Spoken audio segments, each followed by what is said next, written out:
இவர் ராஜா இல்லை, பேதுருவா. பழைய ஏற்பாட்டில் ஏ நோ இக்கு 4 எழுத்து. ஆதாமா இல்லை, இவர் இன்னும் உங்களுக்கு ஆமாம், எலியாவும் 3 பேர் இல்லை, எலிசா. சரி, பழைய ஏற்பாட்டிலே வேத பாரகன், ஸ்கிரைப் என்று சொல்லப்படுகிற ஒரு நபர் எஸ்ரா. இன்னும் மாட்டுத்தாவணி பாஸ்டர் அப்படி கேட்டு சொல்லியிருப்பேன். எஸ்ரா, சரிங்களா? எஸ்ராவை பற்றித்தான் நாம் தியானிக்க போகிறோம். யார் இந்த எஸ்ரா? எஸ்ராவுக்கு கிடைத்த நன்மைகள் என்ன அப்படிங்கிறத பார்க்க போகிறோம். எடுத்துக்கொள்வோம். எஸ்ராவின் புத்தகம் 597வது பக்கம்.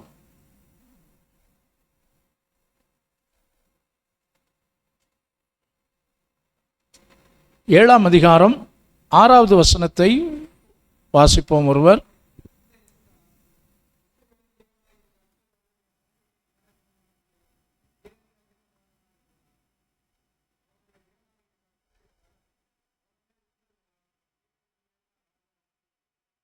ஆமென்.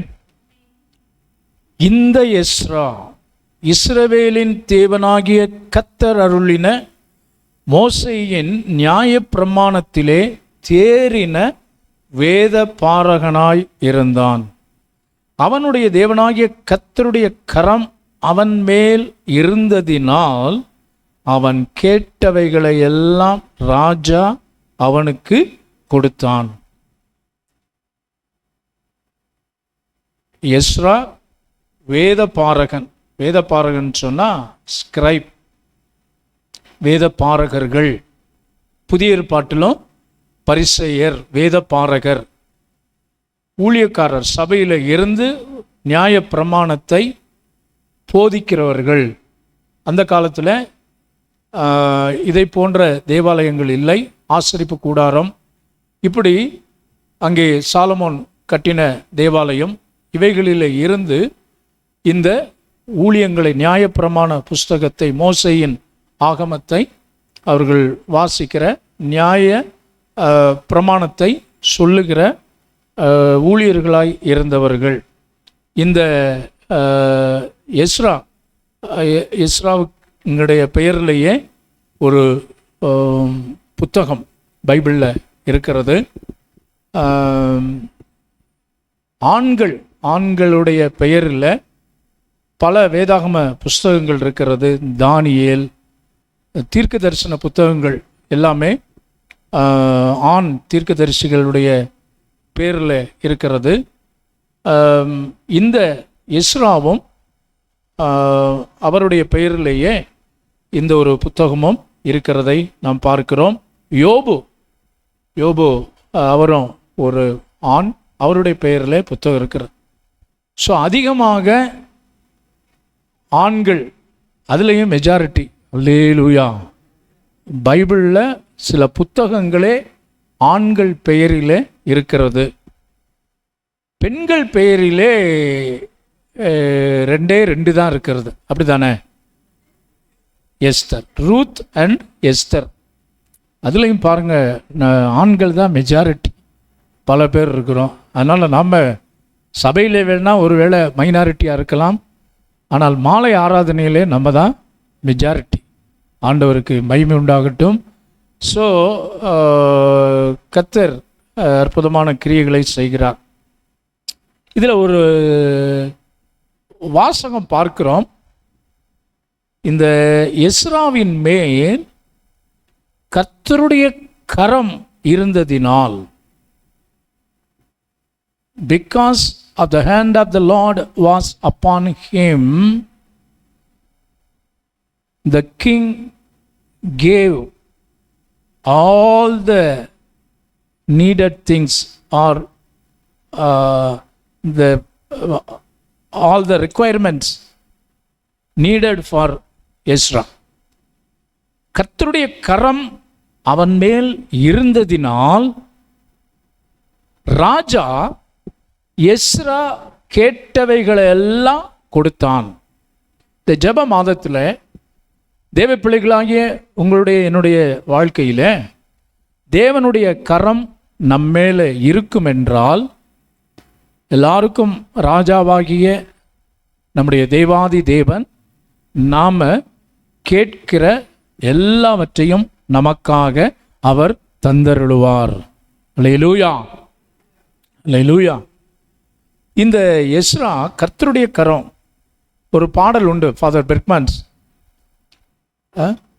கர்த்தர் கரம் என் மேலங்க கடுகளவும் பயமில்லைங்க, கர்த்தர் கரம் என் மேலங்க கடுகளவும் பயமில்லைங்க. கர்த்தர் கரம் நம்ம மேலே இருக்கிற போது நாம் வேண்டிக் கொள்வதெல்லாம் ஆண்டவர் நமக்கு வாய்க்க பண்ணுவார். எஸ்ராவுக்கு வாய்க்க பண்ணினார். ஸோ எஸ்ரா கர்த்தருடைய கரம் அவர் மேல் இருப்பதற்கு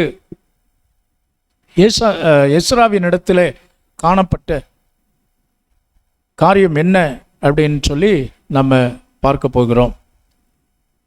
முதலாவதாக இந்த எஸ்ரா செய்த காரியம் என்ன? 9வது வசனத்தை வாசிப்போம். 7ஆம் அதிகாரம் 9வது வசனம். இந்த 7ஆம் அதிகாரம் மட்டும்தான் நாம் இன்னைக்கு தியானிக்க போகிறோம்.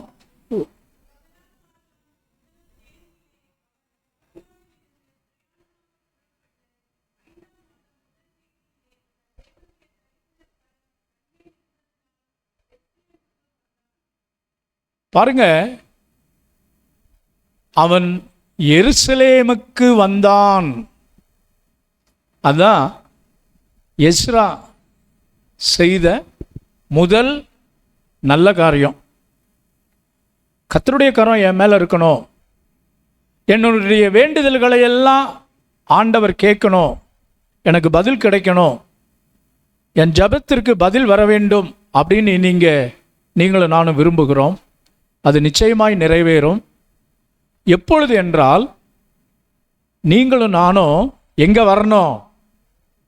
எருசலேமுக்கு வரணும். பாபிலோனில் இருந்து எருசலேம், பாபிலோன் அது ஆண்டவரை பற்றி அறியாத ஒரு நகரம். பாபிலோனின் ராஜா நேபுகாத்நேச்சார். தானியேல் புஸ்தகம் எல்லாம் வாசிக்கிறோம். தானியேல் அவனுடைய நண்பர்கள் எல்லாரும் அங்கே அடிமையாக கொண்டு போகப்பட்டார்கள்.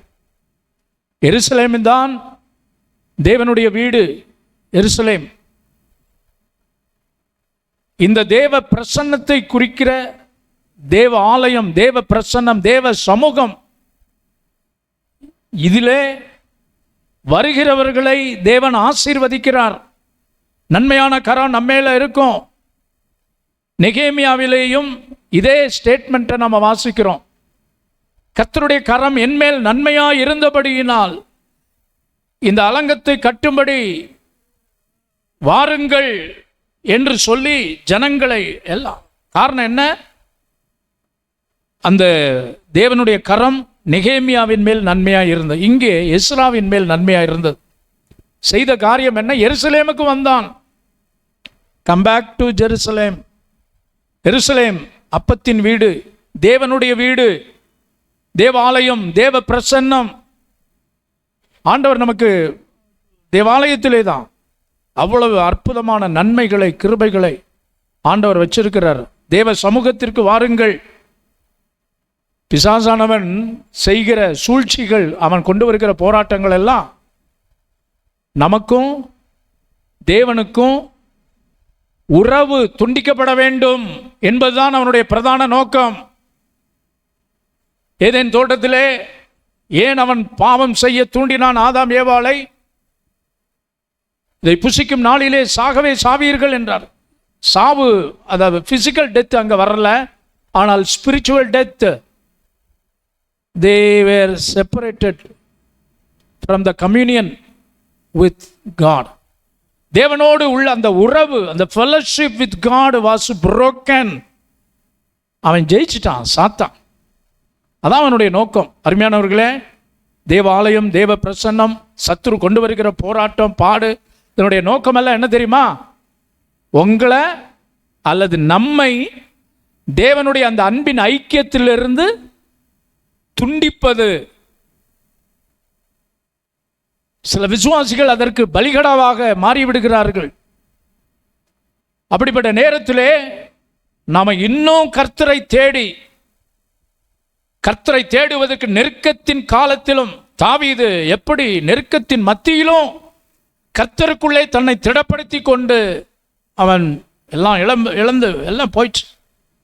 ஆனாலும் கர்த்தரை தேடி தேவ சமூகத்தில் நாடி அவன் தேடி வந்தானோ. இன்னைக்கு இந்த ஆராதனைகளுக்கு தடைபடுகிறவர்கள் அப்படியெல்லாம் பார்க்கிறோம். நீண்ட காலமாக சில பேர் அப்படியெல்லாம் நம்ம நிறைய பேரை பார்க்குறோம். ஏன்? இழப்பு, கஷ்டம் அப்படியெல்லாம் சத்ரு அதுக்கு தான் அதை அனுமதிக்கிறான். எப்படியாவது நம்மளை ஆண்டவரை விட்டு கொண்டு போயிடணும்னு.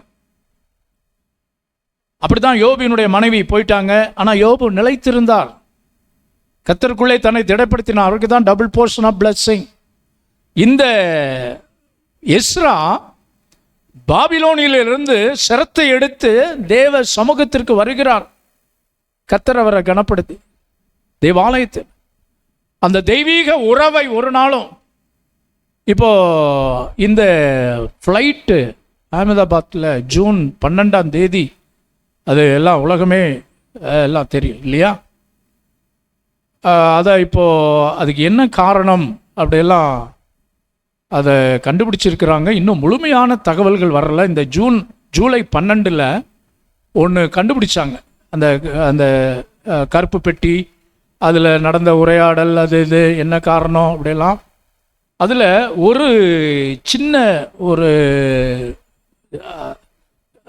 முக்கியமான ஒரு விஷயம், அதில் என்ன, ஏன் அது டேக் ஆஃப் ஆன உடனே 30 வினாடிகளில் அது உயரம் இழந்து கீழே வந்து விழுந்து நொறுங்கியது அப்படிங்கிறதற்கான காரணங்கள் பலவாக இருக்கலாம். அதில் முதல் காரணமாக எக்ஸ்பர்ட்ஸ் கண்டுபிடிச்சிருக்கிற ஒரு விஷயம், அந்த ஒரு சின்ன வீடியோவில் 1 நிமிஷமோ 1.5 நிமிஷமோ இருக்கும். அதில் பாருங்களேன், ரொம்ப ஆச்சரியமாக இருக்கிறது.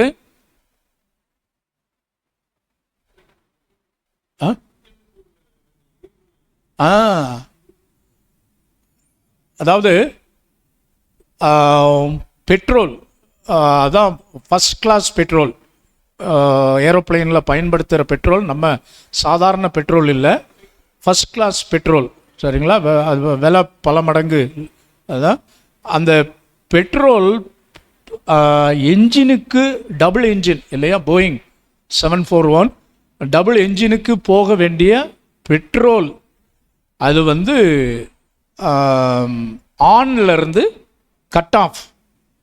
அந்த பெட்ரோல் போகிற அது வந்து லீவர், அது துண்டிக்கப்பட்டது, பெட்ரோல் போகலை, அதனால தான் என்ஜின் செயலிழந்து அது விபத்துக்குள்ளானது அப்படின்னு கன்ஃபார்மாக அவங்க சொல்கிறாங்க. அப்படி கன்ஃபார்ம் பண்ணுறதற்கு காரணங்கள், அந்த பைலட் 2 பேர், அவர்களுக்கு இடையிலே நடந்த உரையாடல். டேக் ஆஃப் ஆன உடனே 30 செகண்ட்ஸ் தானே, இதுதான் ஒரு செகண்ட் இல்லையா? 30 வினாடிகளுக்குள்ளே எவ்வளோ ரொம்ப அந்த 40,000 மேக்சிமம் 40,000 45,000 அது போக வேண்டிய தூரத்தை பொறுத்து ஃப்ளைட் அவ்வளோ உயரத்தில் போகும். ஆனால் இது அவ்வளோ உயரம் கூட போகலை. டேக் ஆஃப் ஆகியிருக்கிறது சில 1000 அடி தூரங்கள் மேலே போய் உடனடியாக அது கீழே இறங்க ஆரம்பிச்சிருச்சு. அப்போ அந்த 2 பைலட்டும் பேசிக்கிறாங்க. என்னன்னா, என்ன இது பெட்ரோல் ஆஃப் ஆகியிருக்கு, ஏன் நீ ஆஃப் பண்ணியா அப்படின்னு கேட்குறாரு. அடுத்து அவர் சொல்கிறாரு, இல்லை நான் எப்படி அதை ஆஃப் பண்ணுவேன் அப்படிங்கிறாங்க. அவ்வளோதான். அதுக்குள்ளே அந்த மேடே மேடே மேடே ஆபத்தில் இருக்கிறோம் அந்த சமிக்சை வருது, டமால்னு பிடிச்சிருது. பாருங்க, எக்ஸ்பர்ட்ஸ் என்ன சொல்கிறாங்கன்னா, ஏங்க நம்ம பைக்கில் போய்கிட்டு இருக்கிறோம், யாராவது பெட்ரோல் ஆஃப் பண்ணுவோமா?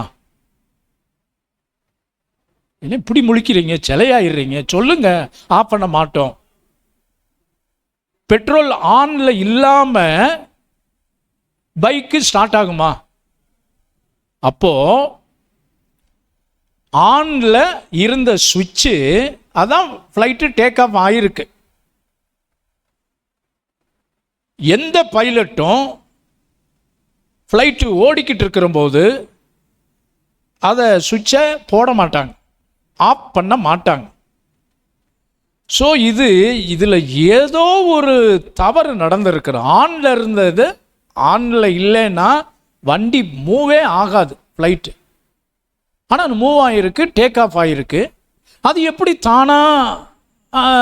அதுதான் அங்கே ஆராய்ச்சியாளர்கள் குழப்பம். அது இருக்கட்டும் ஒரு பக்கம். என்ஜின் 2 ஜனம் இவருங்க என்ன பண்ணியிருக்கிறாங்க, அதை ஆன்ல கொண்டு வந்து இழந்து போன என்ஜின் சக்தியை திரும்பவும் உயிர்ப்பிக்க வச்சிருக்கிறாங்க. ஒன்று கொஞ்சம் ஒர்க் பண்ணிச்சு, 2வது சுத்தமாக படுத்துருச்சு. ஆகவே தான் உடனடியாக கீழே விபத்தில் மாட்டி அத்தனை பேர் இறந்தாங்கன்னு பார்க்குறோம். நான் சொல்ல வர்ற விஷயம் என்னென்னா, என்னைக்கு அந்த பெட்ரோல் என்ஜினுக்கு போகிறது கட்டாச்சோ அன்னைக்கு மரணம். தேவனுடைய உறவு என்பதும் அதுதான். என்னைக்கு அது ஆரம்பத்தில் தெரியாது, சின்ன சின்ன விஷயங்கள் அப்படியே ஒரு வாரம் அப்படியே ஒரு 2 வாரம் தொடர்ந்து ஆராதனைக்கு வரலன்னு வைங்களேன், அப்புறம் அது கிளம்புறதுக்கு சிரமம் ரொம்ப. பிள்ளைகள் பாருங்க, லீவில் இருந்துட்டு திங்கக்கிழமை ஸ்கூலுக்கு போகணுன்னா அவ்வளவு கஷ்டமாக இருக்கும். ஏன்னா பழகி போச்சு, லீவில் இருந்து ரொம்ப கஷ்டமாக. அது போல தான் ஆராதனைக்கு வர்றது படிப்படியாக அப்படியே குறைஞ்சு போகும்.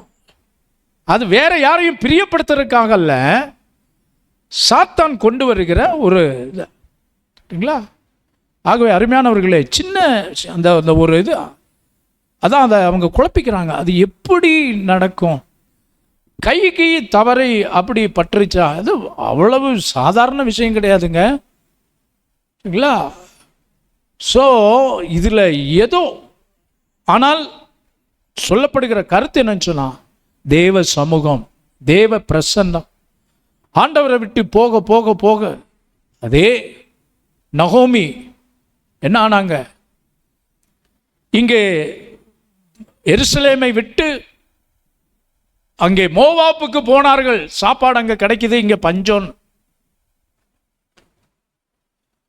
போயிட்டாங்க. லோத்து பார்த்தார் அப்படியே, ஓ அந்த இடம் நல்ல செழிப்பா இருக்கிறதே, ஆபிரகாமை விட்டு போயிட்டார்.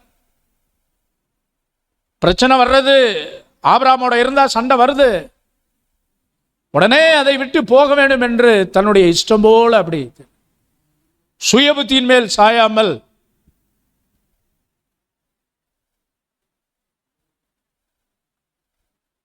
உன் முழு இருதயத்தோடும்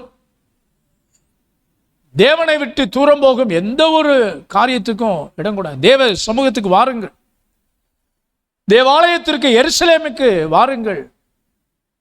எருசலேம் தேவனுடைய அப்பத்தின் வீடு, த டெம்பிள் ஆஃப் காட். தேவாலயம் இருக்கிற இடம், தேவ பிரசன்னம் இருக்கிற இடம். சங்கீதம் 122 1 முதல் 9 தேவாலயத்தில் மகிமை சொல்லப்பட்டிருக்கிறது. சங்கீதம் 137 5 இதை வசிங்க. 137 5.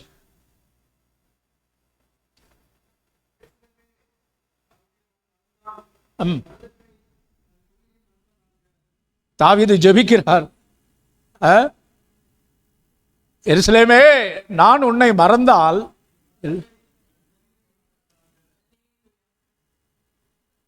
எல்லாருக்குமே தெரியும் வலதுகையினுடைய தொழில் என்ன.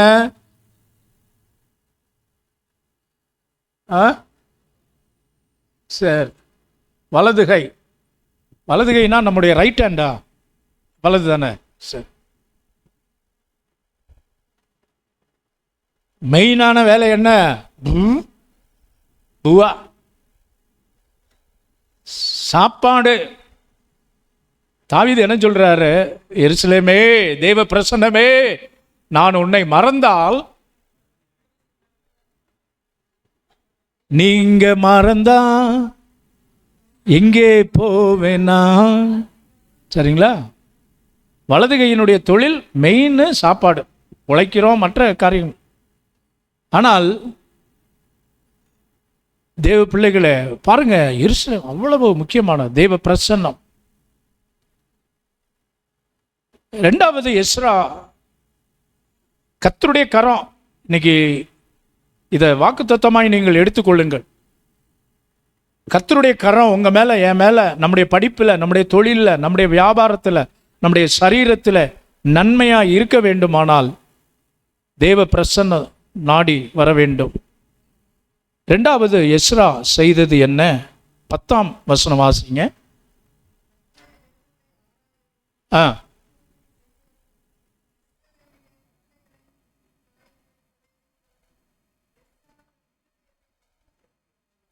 எஸ்ரா தன் இருதயத்தை பக்குவப்படுத்தி இருந்தான்.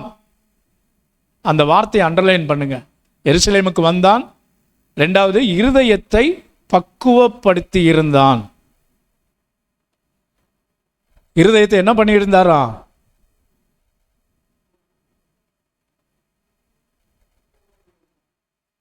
பக்குவப்படுத்தி இருந்தான். பக்குவப்படுத்தி இருந்தான். இருதயத்தை பக்குவப்படுத்தும்படி ஆண்டவர் நமக்கு சொல்லுகிறார். பிரியமானவர்களே, இருதயத்தை பக்குவப்படுத்துங்கள். இருதயத்தை பக்குவப்படுத்துங்க.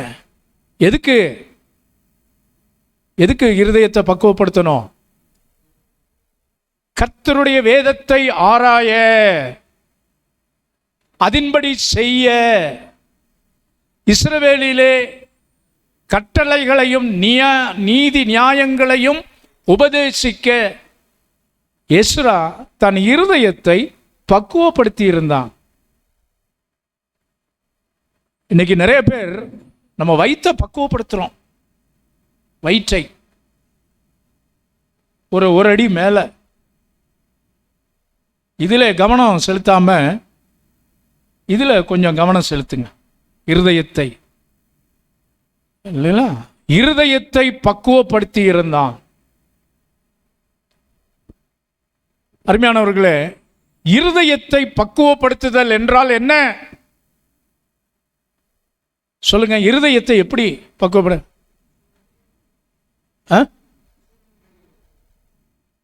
சூழ்நிலைமைகளை ஏற்றுக்கொள்வது. சரி,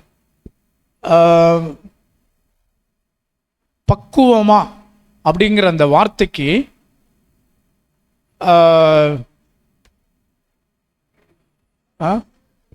அதில் ஆயத்தம், ப்ரிப்பரேஷன், அதை சரியான பக்குவத்தில், அது ஒரு குழம்பு வைக்கிறோம், ரசம் வைக்கிறோம், என்ன தாய்மார்களுக்கு பக்குவம் என்பது கைப்பக்குவம் அப்படிலாம் சொல்கிறாங்க. அதை நல்லா செட் பண்ணி அப்படி பக்குவமாய்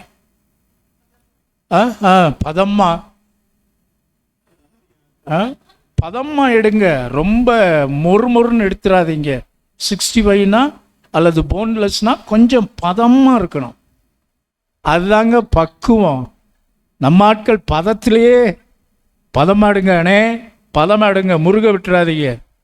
இன்னும் சில பேர் அண்ணே கொஞ்சம் முருகலாக விடுங்க, அப்படியே முருகல். ஏன்னா இதெல்லாம் பக்குவம். பக்குவப்படாத அரை வேக்காடுகள் அல்ல நம்முடைய வாழ்க்கையில். கர்த்தருடைய வேதத்தை ஆராய, அதன்படி செய்ய இஸ்ரவேலிலே நம்ம இதில் எல்லாம் கவனம் செலுத்துவோம். சரிங்களா? சாப்பாடு அந்த விஷயம், அது இதில் எல்லாம் அவ்வளவு ஏங்க, அது தப்புன்னு சொல்ல வரலைங்க. ஆனால் அதில் இருக்கிற கவனம் வேதத்திலே ஸ்பிரிச்சுவல் திங்ஸில், இருதயத்தை பக்குவப்படுத்துகிறதுல, தேவாலயத்திலே நடக்க வேண்டிய காரியங்கள் அல்ல.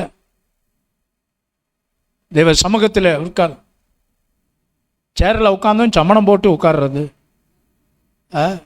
முக்காடு போடாமல் இருக்கிறது, சில நம்ம ரொம்ப ரொம்ப கேஷுவலாக சில காரியங்களை எடுத்துக்கொள்ளுகிறோம். அருமையான தேவனுடைய பிள்ளைகளை, இருதயத்தை பக்குவப்படுத்துகிறது சிலர்கிட்ட பேசுகிற வார்த்தைகள். ஏன்னா நீ இன்னும் என்ன செய்யல, பக்குவம் அடையவில்லை, நாட் எட்டும் அந்த மெச்சூர்ட் எனஃப், நல்ல அந்த அந்த பக்குவப்பட்ட வார்த்தைகள். சரிங்களா? அந்த ஒரு வியாதியஸ்தரை சந்திக்கிற போது பயன்படுத்துகிற வார்த்தைகள், ஒருவர் துக்கத்தில் இருக்கிற போது அவரை தேற்றுகிற வார்த்தைகள், அதெல்லாம் ஒரு பக்குவப்பட்ட அந்த ஒரு மெச்சூரிட்டி. சில பிள்ளைகள் நல்லா வளர்ந்து வர்றாங்க. ஏன்னா பெற்றோருடைய போதிப்பு, பெற்றோரை பார்க்குறாங்க, சொல்லப்படுறாங்க. சரிங்களா? ஆண்டவருக்கு மகிமை உண்டாகட்டும். நீங்களும் நான் இருதயத்தை பக்குவப்படுத்துகிறவர்களாக, இல்லைங்களா, நம்முடைய எதுனாலும் பாரம் அடையாதபடி கர்த்தருடைய வேதத்தை ஆராய அதன்படி செய்ய, இஸ்ரவேலிலே கட்டளைகளையும் நீதி நியாயங்களையும் உபதேசிக்கவும் எஸ்ரா தன் இருதயத்தை பக்குவப்படுத்தி இருந்தான். பக்குவப்படாத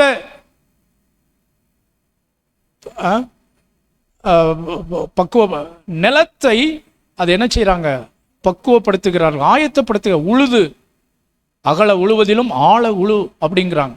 ஏன்? அந்த அந்த லேண்டு ஃபெர்டைல் ஆகணும். நல்ல விதைக்கிற போது அது பலன் தந்து கனி கொடுக்கணும். ஸோ அதை உழுகுறாங்க, அதை ஆயத்தப்படுத்துகிறாங்க, அதை பக்குவப்படுத்துகிறார்கள். சரிங்களா? இட்லி அதுக்கு மாவு, அரிசி மாவு ஊற வச்சு உளுந்து வைக்கணும். ரெண்டையும் ஒன்றா போட்டு அரைச்சிடக்கூடாது. தனித்தனியாக தானே அரைக்கிறீங்க தாய்மார்கள், சொல்லுங்க. நான் ஒரு நாள் யோசித்தேன், கல்யாணத்துக்கு முன்னால் எங்கள் அம்மா அது அரிசியை தனியாக அரைக்கிறாங்க, உளுந்து தனியாக அரைக்கிறாங்க, ரெண்டையும் ஒன்றா மிக்ஸ் பண்ணுறாங்க. இது என்ன? அதுக்கு ஒரே தான் போட்டு அரைச்சிடலாமே, நேரம் மிச்சம், கரண்ட் செலவு மிச்சம் அப்படின்னு யோசித்தேன். அப்புறம்தான் விஷயங்கள் புரியுதா? ஆமாம். ஸோ உளுந்து ரொம்ப நைஸாக அரைக்கணும்னு சொல்லுவாங்க, அப்படி தானே? ஆனால் அரிசி கொஞ்சம் அப்படியே மிருதுவாக மணலாய் ஜிஆர்பி நெய் போல அப்படி இருக்குன்னு சொல்லுவாங்க. சரிங்களா? ஸோ இதுக்கு பேர் தான் என்னது? பக்குவம். சில பேர் செய்கிற சாப்பாடு, எப்பா பிரியாணி செய்கிறோம் அப்படின்னு செய்வாங்க, தக்காளி சாதத்தை விட குஸ்கா அப்படின்ற அளவுக்கு தான் இருக்கும். ஆனால் சில பேர் தக்காளி சாதம் செய்கிறது கூட எப்படி இருக்கும்? என்னங்க, எங்கள் சர்ச்சில் செய்கிற பிரியாணி பாருங்க, தக்காளி சாதம்னு செஞ்சாங்க பிரியாணி. என்ன அப்படின்னா பக்குவம். தேவையான அளவு இந்த தம் போடுறாங்க பாருங்க, தம். கேஸை கொண்டு போய் அப்படி வைக்கிறது இல்லை, அது மிதமான சூட்டில், ஏன்னா அந்த ப்ரௌன் கலராக வர்றது வரைக்கும் சொல்லாது. ஸோ பக்குவப்படுத்துதல் ஸ்பிரிச்சுவல் காரியங்களில் கொஞ்சம் இதுக்கெல்லாம் அப்படியே ஒரே நாளில் அப்படியே வந்துடாதுங்க. எங்கள் வீட்டில் நேற்று பாவக்காய் செஞ்சுருந்தாங்க. ஐயா, கசப்பே இல்லைங்க, அவ்வளோ அருமையாக இருந்துச்சுங்க பாவக்காய். அப்படி செய்யுங்கன்னா டெய்லி சாப்பிடலாம். பாவக்காய்னா நிறைய பேருக்கு பிடிக்காது, கசப்பாக இருக்கும், அப்படி தானே? ஆனால் எங்கள் வீட்டுக்கு வாங்க, வெறும் பாவக்காய் மட்டுமே செய்ய சொல்லி போடும். பாவக்காய் செஞ்சால் கூட அப்படி இருக்குது. ஆனால் நமக்கு அடுத்து சாப்பாடு கிடைக்கணும்ல, அவ்வப்போது இப்படியாவது இல்லைங்க. உண்மைங்க, நான் அப்படி அடிக்கடி பொய் சொல்ல மாட்டேன், எப்பயாவது தான் சொல்லுவேன். இது உண்மை, 100% உண்மை. வேணா கேளுங்களேன், அப்படி தானே? நீ முழிக்கிற பார்த்தா என்னைய கைவிட்டுரு. ஓகே, 1 கிலோ பாவக்காயும் ஒரே நாளில் காலி பண்ணிட்டேனா? உண்மைதாங்க, அவ்வளோ நல்லா செஞ்சுருந்தாங்க.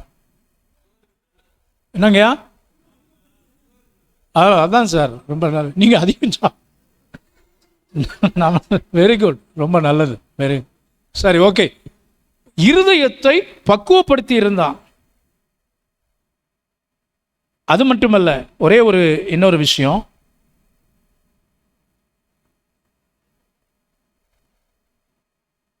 இருபத்தி 28வது வசனம், 28வது வசனம்.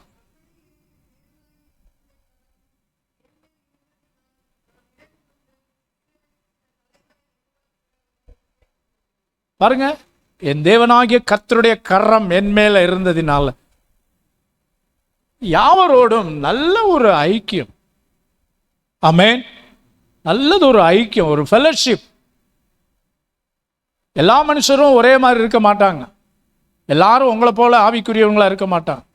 எல்லாரும் உங்களை போல ஜெபிக்கிறவங்களா இருக்க மாட்டாங்க. எல்லாரும் உங்களை போல ரொம்ப உயர்ந்தவர்களாக அல்லது உங்களை போல திறமசாலிகளாக இருக்க மாட்டாங்க. எல்லாரையும் தலைவர்களை ஒரு கம்பேனியன், ஒரு டீம் ஒர்க்கு சேர்த்து கொள்ளுங்க. அருமையானவர்களே, ஊழியர்கள், சபையை பொறுத்த மட்டும் ஏராளமான ஊழியர்கள் நமக்கு பக்கபலம் ஆதரவாக இருக்கிறான். நிறைய சபைகளை கேட்டு பாருங்க, ஏஜினாலே கொஞ்சம் வித்தியாசமா அப்படி அவங்க அதிகமாக அதை குறையாக நம்ம சொல்ல முடியாது. அவங்க மற்றவர்களோடு ரொம்ப இது பண்ணி ரொம்ப ஐக்கியம் அப்படியெல்லாம் இருக்க மாட்டான். ஆனால் நாம் எல்லா ஊழியர்களையும் நம்ம இது பெருமைக்காக அல்ல, கர்த்தர் நம்ம கொடுத்திருக்கிற ஒரு கிருபை. தேவ பிள்ளைகளாகிய நாமும் தலைவர்களுக்குரிய அடையாளங்களிலே ஒன்று இந்த டீம் ஒர்க். டுகெதர் எவரிஒன் அச்சீவ்ஸ் மோர். எந்த பாரபட்சம் இப்படியெல்லாம் பார்க்க 3 விஷயம் கவனிச்சிருக்கிறோம். எஸ்ராவின் மேல் தேவனுடைய கரம் இருந்ததற்கு காரணம் என்ன? அவர் செய்த 3 காரியங்கள். 1, தேவ பிரசன்னத்தை, தேவாலயத்தை, எருசலேமை நோக்கி எருசலேமுக்கு அவர் வந்தார். 2வது, இருதயத்தை பக்குவப்படுத்தி இருந்தார். 3வது, நல்லதொரு ஐக்கியம், ஃபெலோஷிப். இந்த மாதத்தின் வாக்குத்தத்தம் ரோமர் 12:12. அதில் இருந்து 21 வசனங்கள் வரை நாம் வாசிக்கிற வசனங்கள் எல்லாம் இதுதான். நம்ம என்ன செய்யணும் அப்படிங்கிறதுல தான் அந்த முழு அதிகாரமே இருக்கிறது. அருமையான தேவனுடைய பிள்ளைகளே, இந்த நாளிலே தேவன் நமக்கு தருகிற அற்புதமான இந்த ஈவை தொடர்ந்து நாம் பெற்றுக்கொள்ளுவோம். கர்த்தருடைய கரம் நம்ம மேலே இருக்கும். காரியங்களை வாய்க்க பண்ணுகிற கர்த்தர் அற்புதமாய் கிரியை செய்வாராக. கிருபை இரக்கம் நிறைந்த அன்பின் ஆண்டவரே, ஆசீர்வதிக்கப்பட்ட இந்த மாலை நேரத்திற்காக நன்றி. தேவ சமூகத்தில் எஸ்ராவின் மேல் கர்த்தருடைய கரம் இருப்பதற்காக அவர் செய்த 3 காரியங்களை தியானித்தோம். அவர் எருசலேமுக்கு வந்தார், இருதயத்தை பக்குவப்படுத்தி இருந்தார், எல்லாரோடும் நல்ல ஒரு ஐக்கியம் கொண்டிருந்தார். நாங்களும் எங்கள் வாழ்நாட்களில் தேவ சமூகத்தை விட்டு பின்வாங்கி விடாதபடி, தேவனோடு உள்ள ஐக்கியத்தை நாங்கள் இழந்து விடாதபடி, எங்கள் இருதயங்களை பக்குவப்பட்ட ஒரு வாழ்க்கை எங்களுக்கு தாங்க. யாவரோடும் சமாதானமாக இருக்க, கூடுமானால் யாவரோடும் சமாதானமாக இருக்க, தீமையை நன்மையினாலே வெல்ல எங்களுக்கு உதவி செய்யுங்க. இந்த மாலை நேரத்தில் தூரமான இடங்கள் கர்த்தாவே ஆராதனைகளிலே 3 ஆராதனைகளை பங்கேற்றோம், 2 ஆராதனைகளை பங்கேற்றோம். தேவ சமூகத்தை நாடி நம்முடைய பிள்ளைகள் வந்திருக்கிறாங்க. சிறு பிள்ளைகள், வாலிபர்கள், பெரியவங்க, சகோதரிகள், தாய்மார்கள், சகோதரர்கள் ஒவ்வொருவரையும் கர்த்தர் ஆசீர்வதிப்பார். கிருபை இரக்கமும் சமாதானமும் இந்த மாதம் முழுவதும் இருக்கு. குறிப்பாக பாஸ்டர்ஸ் கான்ஃபரன்ஸ் செவ்வாய் புதன் வியாழனில் நடக்கிறது. உங்கள் பிரசன்னம் கூட இருக்கட்டும். கர்த்தர் இந்த நாளிலே விஜய் கமலுக்கு கர்த்தர் கொடுத்த பெண் குழந்தைக்காக ஸ்தோத்திரம். தேவ கிருபை தொடர்ந்து எங்கள் சபையில் உள்ள மக்கள் ஒவ்வொருவரையும் தாங்கள் சுபாவுக்காக, ஜனனிக்காக, நீ யாரெல்லாம் குழந்தை பேற்றுக்கு ஆயத்தமாக இருக்க அவங்கள ஆசீர்வதிங்க. ஏற்ற நேரத்தில் தெய்வீக சுக பிரசவத்தை கட்டளையிடு. மாலை நேரத்தில் தாழ்த்தி அர்ப்பணிக்கணும். டாமினிக்கா ஜெபம் பண்ணுறோம். தேவ கிருபை ஆண்டவரே, கர்த்தருடைய சமூகத்தை நாடி தேடி வருகிற தம்முடைய பிள்ளைகளை குடும்பங்களிலே அற்புதமான கிரியைகள் தடைபடும். மாலை ஆராதனைக்கு தடைபடுகிற மக்கள் வழக்கமாக வர்ற குடும்பங்களுக்காக ஜெபம் பண்ணுறோம். பீட்டர் குடும்பத்துக்காக ஜெபம் பண்ணுறோம். கர்த்தர் தம்முடைய பிள்ளைகளை ஆசீர்வதிங்க. தேவ கிருபை தொடர்ந்து தாங்குங்க, வழி நடத்து. கணம் துதி மகிமை ஏற்றுக்கொள்ளும். கர்த்தராகிய இயேசுவின் நாமத்தில் பிதாவே. ஆத்துமாவே கர்த்தரை ஸ்தோத்திரி, முழுமைப்படுத்து.